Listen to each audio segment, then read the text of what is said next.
সকলকে নমস্কাৰ আৰু মই আছোঁ এতিয়া মোৰ জোনালী সেন্দুৰীয়ালীৰ নতুন ষ্টুডিঅ' ZG মিউজিক ষ্টুডিঅ' আৰু আপোনালোকে দেখিছে চাৰিওফালে অকল গছ ইয়াত বিভিন্ন ধৰণৰ গছ মই ষ্টুডিঅ'টো বনোৱাৰ আগতে গছবিলাক লগাই লৈছোঁ আৰু এই গোটেই বছৰটো আমি ঘৰৰ ফল মূল খাইছোঁ চব্জি খাইছোঁ ষ্টুডিঅ'ৰ আৰু এটা সম্পূৰ্ণ গ্ৰীণ পৰিৱেশ ঘৰটো মই গ্ৰীণ ৰাখিছোঁ সেইকাৰণে যিমান পাৰি ষ্টুডিঅ'টো আৰু সম্প্ৰতি এটা হুলস্থুল এটা চলি আছে গছ কটাক লৈ বিভিন্ন জেগাত দেখিছোঁ ডাঙৰ ডাঙৰ গছ কাটি দিবলগীয়া হৈছে ৰাস্তা বনিছে তাত কিবা বেলেগ বস্তু বনিছে গতিকে আৰু চৰকাৰে কৈছে যে আমি গছ কাটিছোঁ যদিও আমি বিভিন্ন ঠাইত গছ ৰুইছোঁ তাক বেলেঞ্চ কৰিবৰ কাৰণে কিন্তু এতিয়া কিছুমান জেগা আছে যেনে ৰিচেণ্টলি যিটো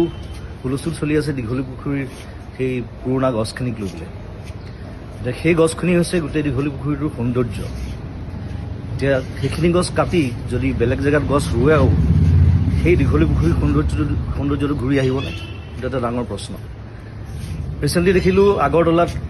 পুৰণা গছ নাকাটিবৰ কাৰণে ফ্লাইঅভাৰৰ পেটাৰ্ণ সলনি কৰা হৈছে গতিকে সেইটো বস্তু আমাৰ ইয়াতো সম্ভৱ মই ভাবোঁ গতিকে মই চৰকাৰক আবেদন জনাইছোঁ যে যদি কিবা অপশ্যন আছে তেওঁলোকে সেই অপশ্যন গ্ৰহণ কৰক যাতে সেই গছকেইজোপা দীঘলী পুখুৰী আমি বচাব পাৰোঁ সেইটো মোৰ ফালৰ পৰা অনুৰোধ সমগ্ৰ অসমবাসীৰ ফালৰ পৰা অনুৰোধ আৰু ধন্যবাদ জনাইছোঁ সকলোকে আৰু এই যিটো আমাৰ